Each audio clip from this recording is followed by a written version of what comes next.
Hello everyone, and welcome to this tutorial about Jupyter. This is part 3 and it's about Python basics. This tutorial is an introduction to Python 3. This should give you a set of Pythonic skills that you will need to proceed with this tutorial series about Jupyter. If you don't have Jupyter installed in your system, you can find it using, you can start a Python session basically, a Jupyter session using tryjupyter.org. It's a really nice service and you can use it to follow with me on this tutorial. The idea of cells in interactive computing is basically you will have a code as a cell input and you execute that and you get a cell output. So in here I have 1 plus 2 in a cell. To execute a cell you can use this button, run a cell, but mostly if you're using a keyboard to write code, you want to execute code using the keyboard shortcut, which is shift and enter. So if I do that, I get 1 plus 2 equals 3. If you have two operations in one cell, like 1 plus 1 and 1 plus 2, it will only return the value of the last operation. So it doesn't matter how many operations you have in a cell, it will only return the last one. You can show multiple values using the print function. So in here, if I had a situation like this and I wanted to return both of them, I could have printed both of them or just printed at least the first one. So to print something, use the print function. If you're familiar with Python 2, you did not have to add parentheses around this because it was a statement, not a function.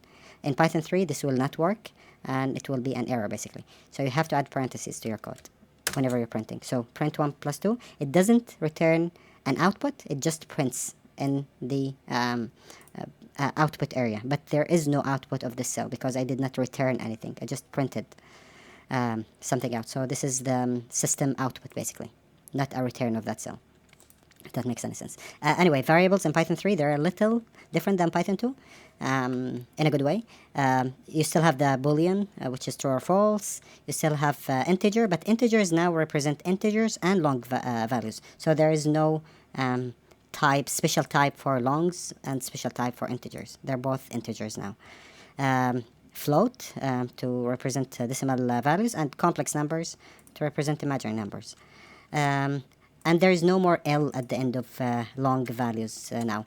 In here I'm defining few values. A is an integer, B is a float, C is not long, it's also an integer now, D is a complex number, E is a float again because it's I'm dividing 1 by 3. And finally, F is a Boolean. So if I execute that, I created all these variables. I can say A plus B, and it will add these two numbers.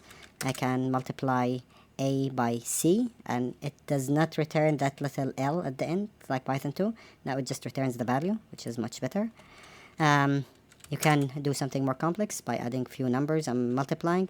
And even if you have complex numbers and integers, it will just calculate the values fine in here.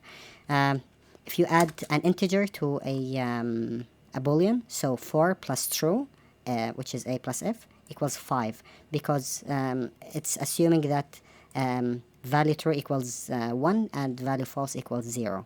So it's 4 plus 1 equals 5 basically. You can use the type function to know the type of any variable you have in your system. So the type of the value 1.5 is a float, and the value of 1 is integer, and the value of true is Boolean. Other types, string, list, tuple, and dictionary. With the strings, you can define a string with double quotes or single quotes. So feel okay to use either one that feels more natural to you, or from any programming background you come from. Both of them will work just fine.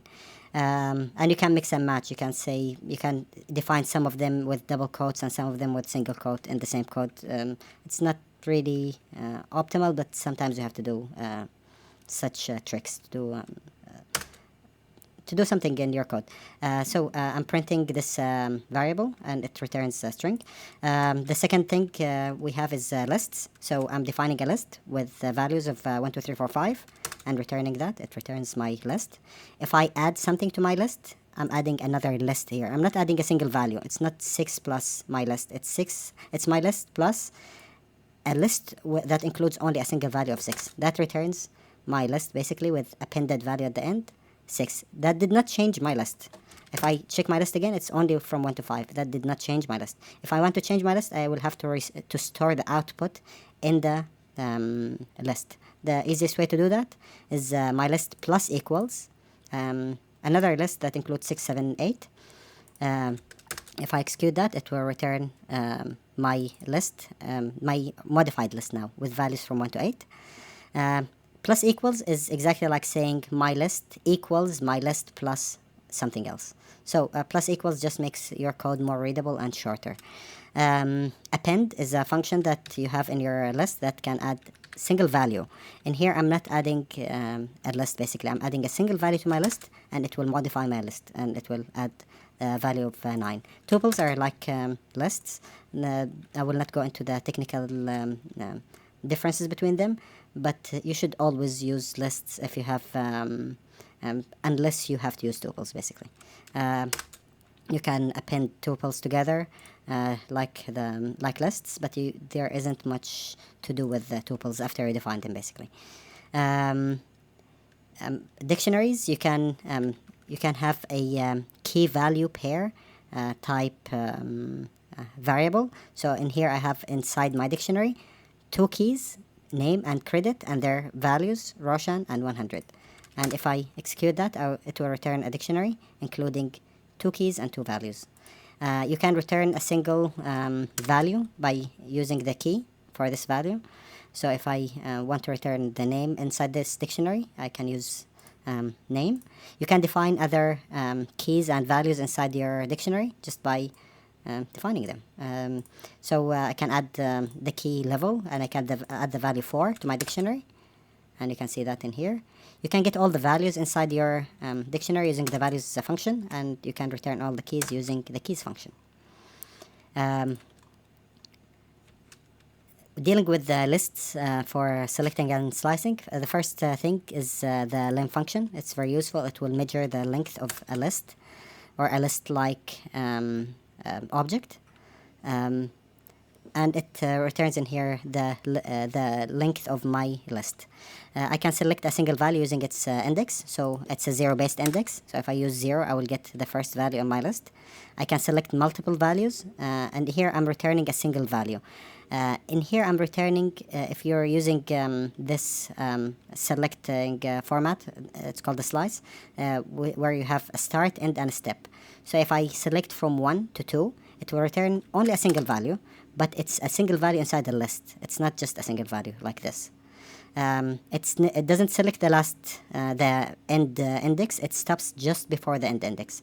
So if you start from 1 and end at 2, it will only return value number 1 in your list. If you leave the start empty, it will assume the start is the beginning. So it will return everything until 3. It will stop just before index 3.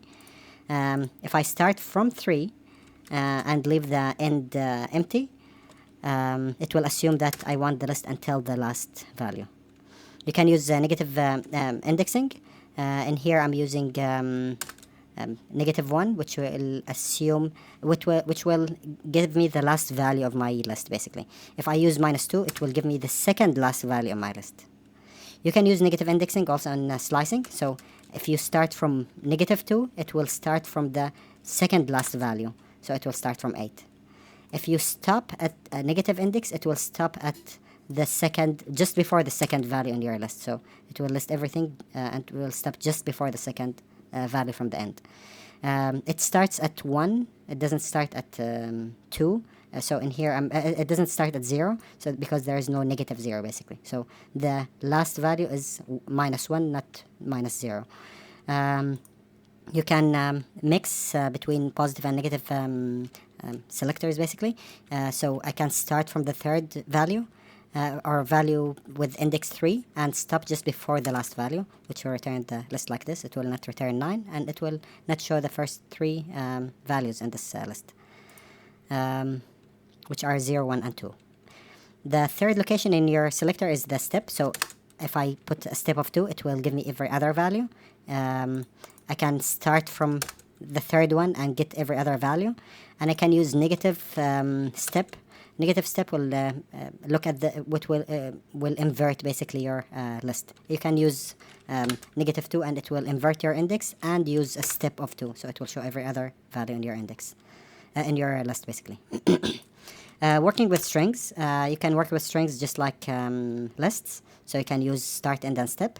So if I get my name of index -1, that will return the last letter in my name.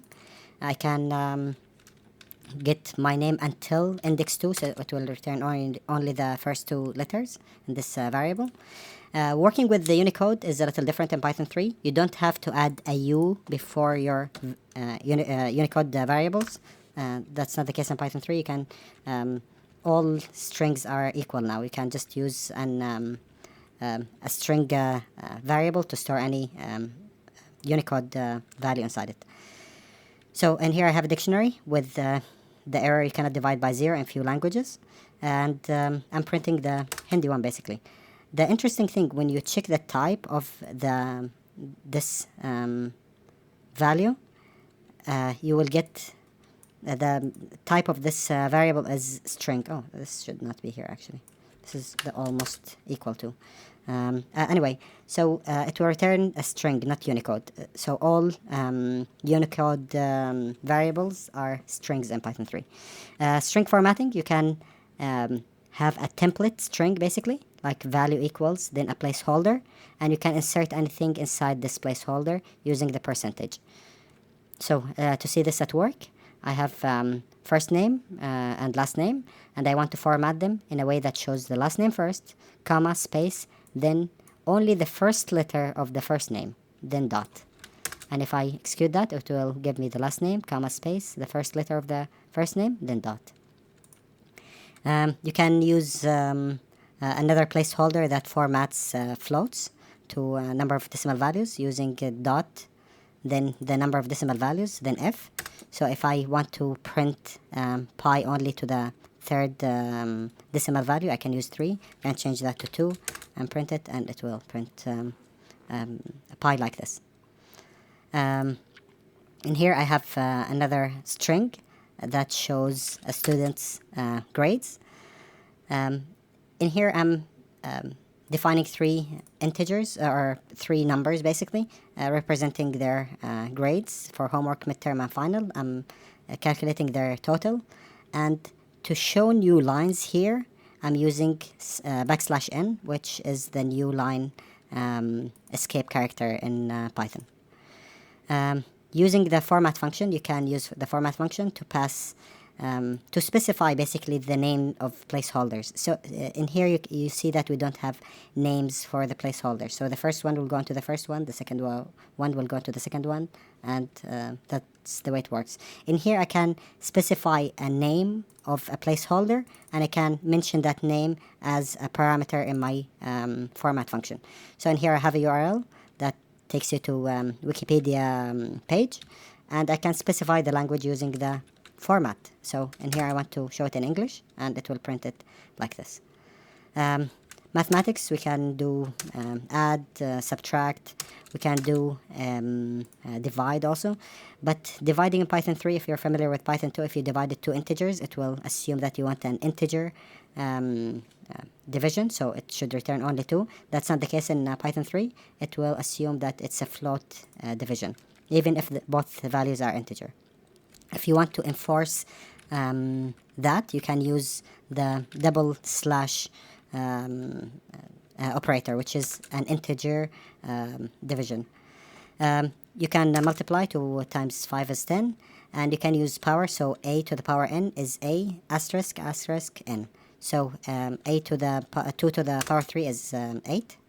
You can use mod, which will return basically the r, the remaining of division. So the remaining of dividing 10 by 3 is 1, because it's 10 divided by 3 is 3 with the remaining of 1, so that will return the remaining. You can add import other libraries to your notebook using the import statement. So you can import a library and you can import it as an alias. This is really common with common libraries like NumPy and SciPy. So NumPy, it's always, or most of the time, imported as MP to make your coding faster. I will be importing math, which has few functions that are interesting and useful if you're doing some math work. So in here I have two variables, n equals 52 and k equals 1, and I'm returning math dot factorial of n divided by math dot factorial of k times math of factorial of n minus k, and that returns 52. I think if any of you studied statistics, you will be familiar with this equation. It's interesting anyway. Loops, you can do a for loop. So to do that, use for, then a variable that holds the tally of your counter, and n, then you pass anything that you can iterate over. So in here I'm passing a list that has 1, 2, 3, 4, 1, 2, 3, 4, and I'm printing counter each time, so it will print 1, 2, 3, 4. You can use range. Sometimes you have a lot of values and you cannot just specify every value. So if you want to create a value from 1 to 100, you don't have to type every value from 1 to 100. You can use the range function, which returns not a list, but an iterable that you can use just like a list. So for counter in range of 5, that will return all the values and stop just before 5. So it will return values from 0, 1, 2, 3, 4. You can specify a start and stop and step just like lists in here. It doesn't reach the last value in your function, and this is to make this right, to make range of 1 to 10 equals 1 to 5 plus 5 to 10. So I'm not skipping one number in here. I'm using the same value, and if I execute that, it will tell me it's correct. The range of 1 to 10 equals the range of 1 to 5 plus the range of 5 to 10. To check if something is equal in Python 2 and 3, it's the same thing. It's equal. And to check if something is not equal to, in Python 2, you could use either asterisk equals or greater than, less than. In Python 3, you cannot use this anymore. You have to use the asterisk equals to have an operator of not equal to. In here, if I specify the starting point in this range, it will start from 1 and it will stop just before 5. And I can use also the step to have it start from 2 and give me every other value until 10 and stop just before 10. You can use a while loop. So you can do that with while. Then you will have a condition in here. And as long as this condition returns true, it will keep executing this loop. So in here, I have a counter, and I'm incrementing this counter each time by 1 and checking if it's less than 5. So it will just return 1, 2, 3, 4. F statements. You can say if math .py equals 3.2. Then Mr. Goodwin was right. Edward Goodwin was right. If you're not familiar with the story, it's a geeky mathematics thing. I left few links in here to it if you're interested. And it will check if math equals 3.2. It will print Mr. Goodwin was right. Otherwise, it will print pi is irrational. And definitely pi is irrational. You can have an else f. The way to write that in Python is elif. And in here I have f math of square root of 2 equals 10 over 7. Then the same guy was right. And if it doesn't equal to 10 over 7, square root of 2 is irrational. And definitely square root of 2 is irrational. I left a few links in here. If it's a really nice story about a weird mixture of politics and mathematics about pi. It's a really interesting story where by law they almost set pi to equal 3.2. Anyway, probability equals 0.3. So I'm setting a variable named probability to 0.3, and I'm checking if probability is higher than 0.75, if it's higher than 0.5, if it's higher than 0.25, or else. So it will just visualize, it will return a text-based representation of this float number. So that's what I'm doing here. So if I made this to equal 0.8, it will be a sure thing. If I made that into a 0.1, it will tell me no way. Functions, you can define functions. So in here I'm defining a small function that calculates the circumference of a circle. So and it's basically the keyword def, then the name of my function. Then I can specify any parameters I want in here. Then make sure you use the statement return, and then return whatever value you want. And here I'm just saying math.py times r times 2, which is the formula for that. But instead of mentioning this formula over and over in my code, I can just use now this handy little function to do that. And here I'm defining the function for the binomial coefficient that I slightly mentioned before. And when I execute this cell, I'm calling this function at the end of the cell with the values of 52 and 2. If you see this area, this is called a docstring. This is a way to document your function. So if anyone else wants to use your function later, they will know what to expect from your function, basically.